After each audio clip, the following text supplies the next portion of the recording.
welcome Hanna. Great to have you on board. Hanna, diabetes expert, and my little sister Easha. Yay! Who's been experimenting with low carb and keto for a while. So Hanna, you've been diabetic since you were 2. Yeah. Which is, I didn't realize is so young, and Easha since she was 6. Yeah. And you've obviously both had, horrific at times situation with your nutritionists and doctors in terms of the advice that you're getting. And Easha often asks me loads of questions about low carb and diabetes, and I'm like, well, I don't really know. So I really want you to speak to Hanna, because she's been doing it, she's studying it, and Easha, you've started experimenting in just the past few years. If you want to, do you have any questions, Easha, to start with? Yeah, definitely. I've got a ton of questions. Okay. Yeah. So you mentioned before when you were speaking with Sarah about how dietitians often, they don't advise you to do keto and low carb. No. And it's really brave to go against what they say when every single appointment you have, they're telling you not to do it. So I was wondering how you deal with them being like so disheartening with it. I'm not sure that I'm doing it the smartest or best way, but I have not seen a dietitian in probably 7 years. Okay, whoa. Just because there is no point. I'm just going to go out of there disappointed, upset, and frustrated because they're going to keep pushing their same old agenda into my face. And I know that that is not for me. And yet they won't stop. So I've actually stopped seeing dietitians altogether. And I realized that I actually know it better myself. I can get better. I have, like, the proof is in the proverbial pudding, like you know what makes your blood sugar work well, and you know what you need to do. You don't need really a dietitian, maybe unless you really find like a low carb positive one who's willing to help you, and then that's a different thing altogether. And it's the same with all healthcare professionals. It's a completely different thing if you actually find someone who is supportive and who's like, yes, let's do this, I'm very pro this, I'm happy to see your results, or at least accepts it for you, so that they're like, okay, you know what you do, I see your results, they're great, but I can't encourage it. Then I mean, for me, that's fair enough as well. And okay, fine, that makes me a little bit more alone in it and maybe not as supported as I would wish.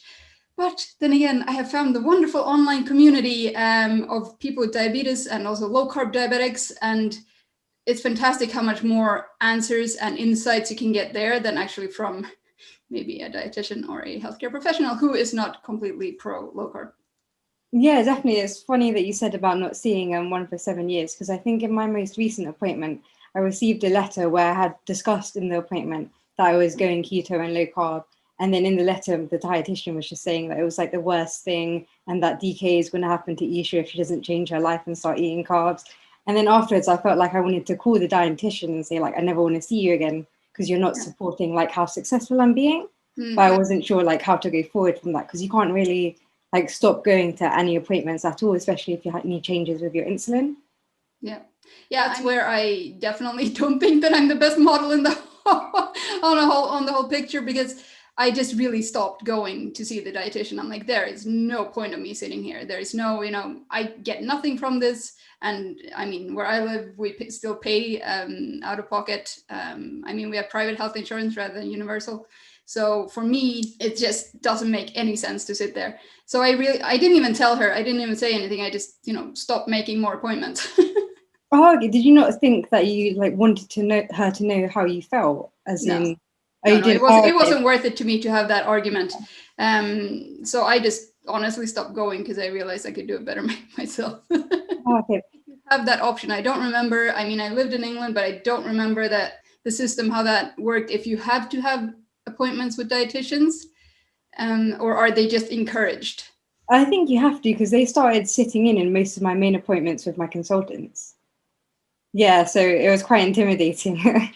Yeah. You can also, of course, twist it around and say like, well, you know what?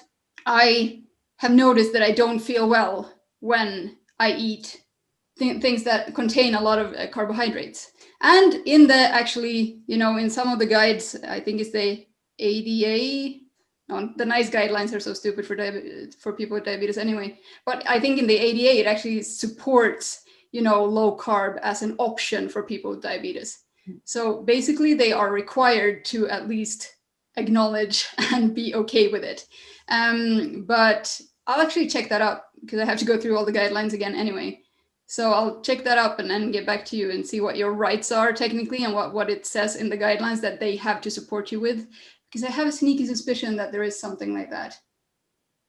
That low carb, moderate low carb is okay. And if they give you a moderate low carb diet that they want you to follow, then you know what, then you can modify it however you want and just go into the next appointment going like, yes, definitely I eat all of it. Yes, I do.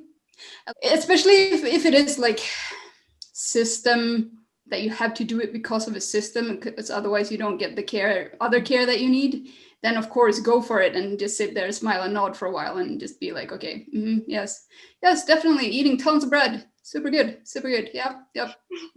Whole wheat is my favorite. Yeah. Sourdough whole wheat bread is amazing. And my blood sugars, now that I don't eat it, is much better.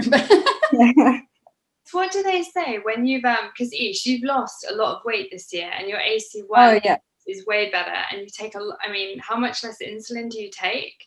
I've lost about 30 kilos. That's amazing. Yeah, a lot of it has been done through keto, definitely. Thanks for my sister's support and help all the way. But yeah, a lot of my insulin's gone down so much. I think I used to take, I'm pretty sure that I had no idea what I was doing. The doctors just told me to take like 12 units of rapid with every single meal I ate. So I was probably averaging at like 80 units of insulin a day. I think I was having hypos all the time. Like my sister always talks about me being younger, throwing tantrums, but it was just my blood sugar being low. No, completely relatable. That's why I'm But yeah, now I think I probably have under 25 units a day, and sometimes I don't take my nighttime insulin because my morning insulin now fully covers everything. That's amazing. Yeah, it's really good. It's really good when you're not injecting as much as you used to and you're not randomly injecting to you, because it really gives you like a lot of control and a lot more independence that your doctors didn't even teach you about. Yes, absolutely. And this whole thing with, this error margin that I was mentioning when I was talking with Sarah before, and the error margin, like when you have to take this much insulin to cover this much sugar, the error margin is just equally as large. But if you have, this amount of carbs and sugar that you have to cover with this amount of insulin, then the error margin is exactly the same. It's also a lot smaller. So even if you would, for example, have a very, very low carb, or even a carnivore dinner, for example, and happen to forget to inject for it, not a lot is going to happen. Like you might crawl up a little bit later because of the protein, but you have ample of time to react and see where that is going and actually take the injection. But if you're eating, 100 grams of pasta, which no one does anyway, and everyone eats more, but 100 grams of pasta, that's what, 70, 80 grams of carbs. You're going to be flying off the charts if you forget an injection.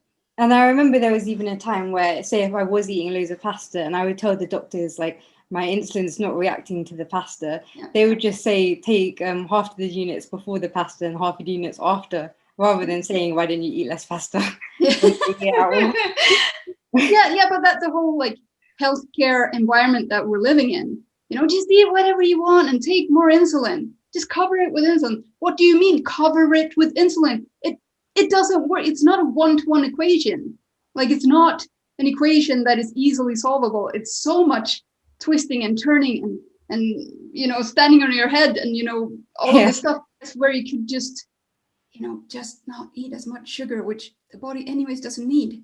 It's just, for me, it's a complete backwards way of thinking. And it's very, very, like, I understand back in the 80s, back in, or earlier than that, when the insulins were really slow and, you had to basically feed the insulin because otherwise you would go low, you would go hypo if you didn't eat at set times and a set amount of carbs, because the insulins were like that. But now that we have such flexible, both technology and insulins and duration times and all this stuff, and we can really individualize treatment like that with different insulins and all of the stuff, I don't see why the old recommendations or guidelines are still so set in stone, because the rest of the environment has changed, just that hasn't.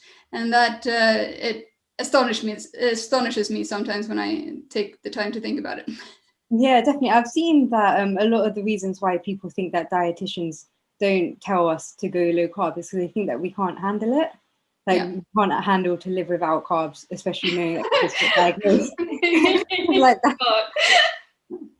Yeah, but imagine telling me that when I was 6 years old. I wouldn't have understood it at all. No, exactly. And yeah. that is, one of those flawed arguments, because when you notice how much better you are doing with leaving this crap out of your diet, why would you go back? And you see the results, you see your A1C going down, you see your blood sugars being a lot more smooth and stable, you see, all of your biomarkers just normalizing, your possible high blood pressure, which is very common with people with diabetes, your high cholesterol, everything goes back to normal or to happy ranges. And they still like, you probably can't handle it because, well, my motivation is slightly different than just wanting to eat. Yes, I also want to eat, and I enjoy food and I love food, and food has to be flavorful and presented well and all of this stuff for me, because otherwise what's the point? If I just eat out of a paper bag, then I might as well not, sort of thing. But at the same time, it's just so amazing that they think that we can't do it because we will miss it. Well, I bet you anything that the person who then down the line somewhere either goes on dialysis, loses their limbs, their sight, has some cardiovascular issues, I'm sure they're going to miss their good health because of the dodgy blood sugars they had earlier during their diabetic career, rather than maybe finding alternatives to whatever used to be yummy before. Yeah, definitely. I remember, did you ever experience being asked to get told to go on Metaforming? No, I went low carb like 10 years ago, so that wasn't even a topic in the type 1 world at that point. Now it is, I know, and if I would have been able to try it, or if I would have a reason to try it, I would definitely. Oh, really? How comes? Just because it's such a fascinating concept, and I would like to see what the effects would be. If I could maybe further reduce my insulin, or if, for example, that week before your period, maybe that could be a little bit smoother than it is, even on keto, even on low carb, even on everything, when everything is beautifully, controlled, there come the hormones and you're like, why do I even bother? Like, why do I do this? But, for issues like that, I wouldn't want to take it just to take it. I know there's a lot of pill pushing healthcare professionals out there, just like, take it, it's fine, and the same with, for example, blood pressure medication or statins or whatever, but that's, I think, for another conversation maybe. But, I wouldn't take it just to take it. I would take it with specifically, problem solving in mind. Yeah, no, that's good, because I was offered it when I was about 16, just to make me more insulin sensitive. Yeah, so I mean, in a growing body still in teenage years, then I would think differently. Absolutely. Yeah, I think back then I was the idea of just taking an extra pill on top of my insulin was too scary, so I just kept it under my bed. Did you? Oh God, I didn't know that. Yeah, because I didn't really want to tell anyone that the doctors were trying to give me more drugs to make me insulin sensitive. Especially when you know they're only saying it because of your weight, rather than saying like, why don't you lose weight? They're like, do this and it will help. I have a question for when I'm on holiday with Easha. So whenever we're anywhere hot, Easha tends more likely to have hypos and our blood sugar levels drop. Have you found the same thing, Hanna? Yes, definitely. My blood sugar is very much also weather dependent. Right now, the possibility of going anywhere warm is slightly more challenging, to be honest. And I don't know if it actually is the weather or that your metabolism goes up because of the hot weather and you're sweating more and all this stuff, you're warmer, or if it is that you're actually moving more and, enjoying yourself more and, I don't know, going to the beach and swimming and walking around because it's nicer than in sort of an inch of pesky snow. I don't know which one it is. I haven't quite figured that out yet. But yes, that is very, very common. And if you know that that's happening, if you see the pattern, then I mean, I cannot give medical advice. But what I would do is to lower my basal insulin further to sort of counteract that.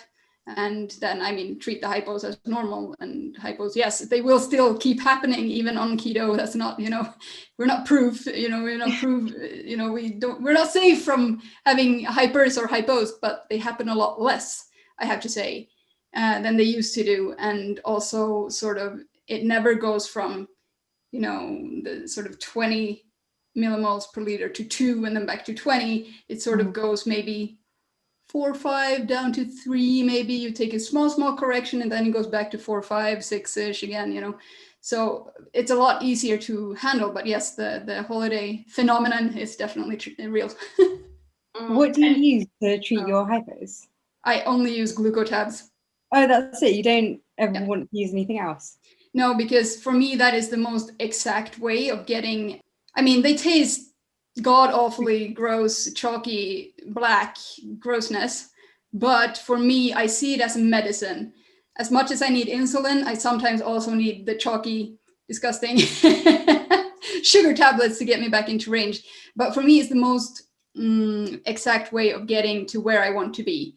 So then I know that, okay, this many grams will raise me approximately this much. So I know I need to take, depending on how low it is, either 2 or 4 or 6 grams, depending on what the where the sort of starting point is. And then I know with quite a big certainty that I will be okay and not overshoot and not undershoot, because how hungry you get when you have a hypo sometimes. You could eat the whole fridge. The entire fridge. Yeah, the entire thing, and the pantry and the freezer too. Like frozen berries can be very, very addictive when you have a hypo. Yeah, I live with housemates now, so they've all got different stuff in their fridge. It's quite exciting. Just like, oh, look at that. Yeah, but for me, I know that is a thing for me. It's a key for me to overeat. And then I overshoot, and then I feel crap because my blood sugar changed too quickly and it's too high and everything just feels crap. So for me, it's not really, it's not worth it unless it is, a really prolonged hypo where the glucotabs just don't take. Then I need to try something else. But I think that's happened once in the past, maybe 5 years. So I'm not too worried about it. So you've never had any issues at all with the glucotabs, as in the past 5 years? No, because I was taking like powdered dextrose. Yeah. And what was happening was even though I would have about 20 grams of it, is my blood sugars would like overreact to it and shoot up. And then within an hour, it was almost as if my body used up all the glucose and it would drop straight back down again. Yeah.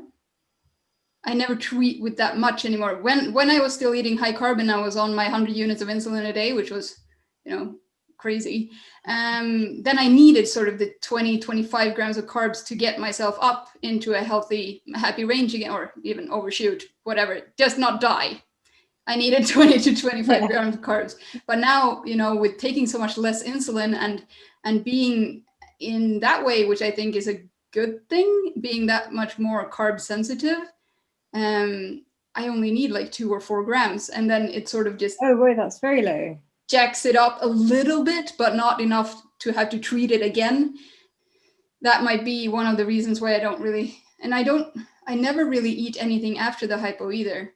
So do you never have any carb days at all? Some, of course. I mean, because I'm human, I still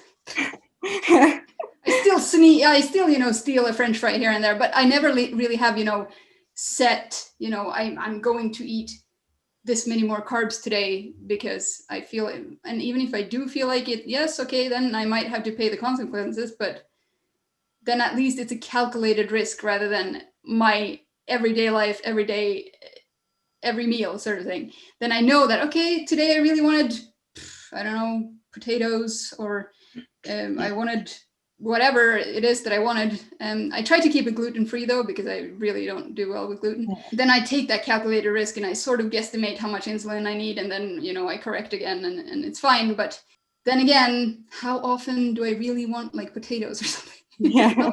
It's not a very like delicious, vegetable as it is. I have a question for Easha as well, which I know she's not going to ask, but about, so when you're out drinking how do you manage alcohol and insulin and blood sugar levels? Because I know Easha had issues with that recently, and it's like, what do you... You're being recorded. Yeah. Just don't show it to mom and dad. yes, alcohol can be a huge problem, but it doesn't have to be at all. I usually tend to stick to the dry wines, either white, red, or bubbly. Like I love a good, glass of dry bubbly. I'm the classical sort of dry white at the pub sort of thing, or skinny bitches, or stuff like that. I'm like, if someone just looks at me like that, they're like, oh my God, you're a terrible person. But I do it for a different reason, of course. It's because these things don't shoot up my blood sugar. And if I were drinking, pina coladas or Sex on the Beaches or, mixed drinks with, all kinds of crap in them, I know I'm going to have a lot more trouble than if I just stick to the sort of dry, either, vodka, soda, when it's just basically, seltzer water, like bubbly water and vodka and lime. Mm-hmm. And that, just because I don't have to face the consequences in that way, as if I would have, a screwdriver or something, and that orange juice just, shoots my blood sugar in a rocket ship ride.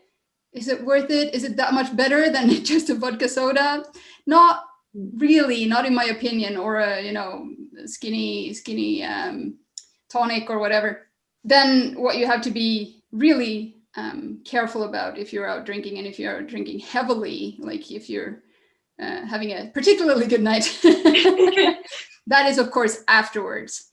And then because the liver has to work off the alcohol first, which means it doesn't produce glucagon. It doesn't shoot out the sugar that it normally does, which is what your basal insulin is covering, technically. So it can't do that because it's so preoccupied with the alcohol that you're drinking. So then before going to bed, I would definitely recommend a snack, and it doesn't have to be necessarily low carb, although, protein does have a very similar action profile to, the liver working off alcohol. So that could actually, if you time it correctly, it could actually meet. So yeah, I would proteiny with maybe a few carbs. I would. And that's because your blood sugar levels could just plummet. Yeah. And then you have a hypo. Okay.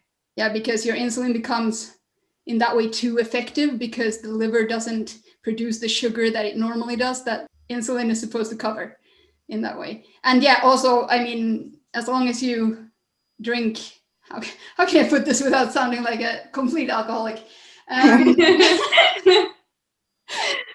But really, as long as you drink enough, like enough alcohol, and of course hydration, all this stuff is very important too, but I don't have to go into that. But I wouldn't correct, even if it goes a little bit higher, I wouldn't correct, because the liver will take care of that. This doesn't happen until you reach a certain threshold of drinking. For me, this is beyond sort of 4 glasses. That's when I start, having issues with hypos. But anything, if I just have a dinner and I have 2 glasses, I don't have to do anything, and I can correct however I want, if I see it fit, if I see it that I need it. But if I drink, more than I usually do, then I might have to just leave it a little bit higher than because otherwise I'm going to plummet. And especially if I am a little bit hammered, I might not wake up from my CGM alarm either. God, Easha, do you have any more questions at all? Anything else you want to ask? Yeah, I do have a few more. I was just wondering about, are you driving? So what's like the law for you driving? Because I've noticed that your HbA1c is really good, but it's like 4.8. So in England, your HbA1c has to be above 5. So with like me, obviously, I would love to have like a HbA1c that's at 4.8. That'd be amazing. But then we wouldn't be able to drive. So how would you manage that? I think the DVLA rules are actually that you have to have a blood sugar of 5 at the time of driving, and I don't think they actually say anything about HbA1cs. But I mean, it's all relative. It's all really relative, and of course, you should never drive with a hypo. Of course not, because that is dangerous on so many levels, and just don't. But even if it would be, if you are used to your blood sugar being around 4.5. 4.3 and you feel fine, and you are like, that's where your sharp zone is, sort of thing, mentally, then there's no reason why. Technically, if you get into an accident and they test your blood sugar, if you're at 4.3, yes, you will get into trouble. However, for me, if I think about it, because they say, of course, that you should have 20 grams of carbs if your blood sugar is under 5.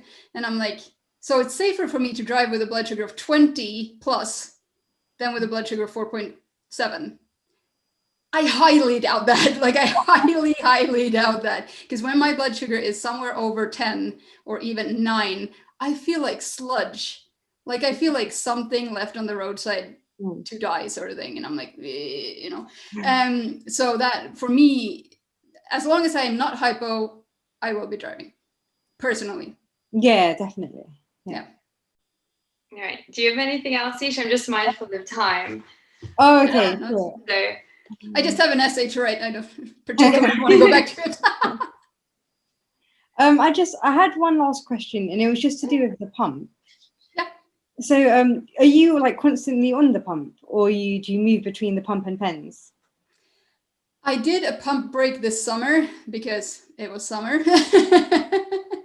And, you know, having something, even though it's very small and everything, my insulin pump, let's see if I can even get it. It's like this tiny.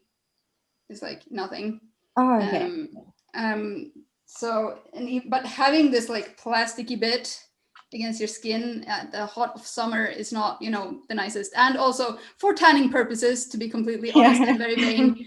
And, you know, tan lines with pump sites can be interesting. You look like some sort of reverse leopard after a while. Anyway, and also swimming and stuff. Like, I can swim with this pump, but, you know, what if I lose it, or what if it breaks, or, you know, I prefer not to. Anyway, so I did a pump break this summer. I think you can definitely achieve amazing results with both ways of delivering insulin. It doesn't matter if you're on MDI, multiple daily injections, or on a pump. I think you can definitely get down to, you know, the normal people, A1Cs. That's not a problem. The key is really to really set your basal at the right amount for you and for the situation that you're in. If you're in a lot of stress, maybe you need a little bit more, or if, you know, hormones are playing around, you might need a little bit more. For example, during or after your period, you might need less, and you just have to be aware of those patterns. And it's the same whether it is on MDI or pump. So I stick with the pump because I like the flexibility of it, because I can just randomly raise my basal rate, for example, or do a square bowl, like all these fancy bolusing ideas that they have going on a pump. For me, it's like a convenience thing that I can be more agile, I can be more flexible with it rather than with pens. You can achieve amazing results on either. It doesn't really matter. It's a personal preference, really. Does it get? I know the NHS is so stupid when it comes to pumps, and you actually have to really mismanage your diabetes in order to get a pump, which I think that's ridiculous. Like, that is absolutely ridiculous. If you do have the chance to try a pump through them, or you know, in either which way, then do it and see if it is something for you. But it doesn't have to be. If you are comfortable with pens and can get to your desired goals, then do it. You know, just stick with it. It's not a need to have a pump. If I could choose between my diabetes tech, I would definitely keep my continuous glucose monitor, and then figure out my life on multiple daily injections instead, because that gives me a lot more information and a lot more palpable help in that way than a pump really does. A pump is convenience, but beyond that, not a necessity. Oh, okay, great. Yeah, no, I'm really glad about the CGMs. I feel like my life has completely changed since having it. Do you have the Libre or? Yeah, the Libre sensor. Yeah. And they're recently coming out with the Libre sensor 2 that now alerts you if your blood sugar is going high or low. Yeah, I would be excited to try that one, especially after having spent the whole morning with the Dexcom customer support. They're no fun. They don't have humor. They can't laugh about it. Easha, have you got any more final questions at all? I think maybe just one more on exercise. Exercise, yeah. Yeah, I was wondering how you cope with your blood sugar going high or low if you do high intensity exercise. High intensity usually brings it down on its own quite soon after. Like, I'm going to do, I don't know if you know Daryl Edwards, but he every day now during the lockdown, he has a Instagram live with his, you know, primal play and stuff, which is actually, you know, most fun that I had. I want to do that too. I didn't know he was doing that. It's at it's at 5 p.m. UK time today, I think, and yeah, he has a whole schedule and everything. But it's just that is the only really high intensity thing apart from walking in the hills behind my house, and it usually just comes down on its own afterwards. And if it doesn't, I sort of correct it to go where I want it to be. But I would be careful with correcting, without knowing where it. I mean, some people know when they go, for example, weightlifting, they know they need to have a unit or two on board so that it won't go above, their limits. Yeah. But I don't have that kind of a pattern, not even with high intensity. It reacts a little bit differently every time, depending on, when was the last time I ate and bolus before that, how hydrated am I, how well did I sleep last night, how stressed am I, how much is this essay gonna rip me to shreds? Things like that. That has a lot more to do with it than maybe the high intensity exercise itself. But I mean, I try to stay on top of it, but yes, I think it's more important to sort of try to get it right, especially when it comes to exercise, than actually crashing and having a hypo and having to stop because of that and losing motivation for exercising altogether. Yeah, and then I do think that lower intensity exercises are a lot easier to handle. Like, for example, a walk, or which I think you are still allowed to do. Yes, you're right. Yeah. Just about right now. Yeah, Bojo. He's popular everywhere. Yeah, so I think it is easier to handle blood sugar wise. But of course, it doesn't give you that satisfaction that a really good high intensity workout does. Yeah, of course not. Yeah. All right, I think we need to wrap it up now, Ish. But Hanna, I want to say thank you so much for your time just now. This was so useful. Isha's been asking me questions for ages, and I'm like, I don't know. Please speak to Hanna. And you know what? Contact me anytime. We can do this again anytime you want. Yeah, that would be amazing. Thank you. Just let me know. Contact me on, I don't know, social media or email or whatever. It doesn't matter. There's always space and time for discussing this kind of awesome stuff. Yeah, thank you so much. And for people who want to find out more, who are watching when we do release this, where can they find out more about you? We will tomorrow or this evening. They can find you on Instagram at Hanna Diabetes Expert. Yes, that's a good place to start. Perfect. And Ish, you've got your own diabetes page as well. What is it called? Oh yeah, I just started one. It's called at t1d.easha.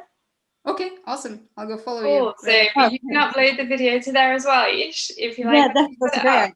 Yeah. All right. Well, thank you so much. Thank you guys. This was wonderful. Yeah. And Happy New Year. Yes. And have a great day.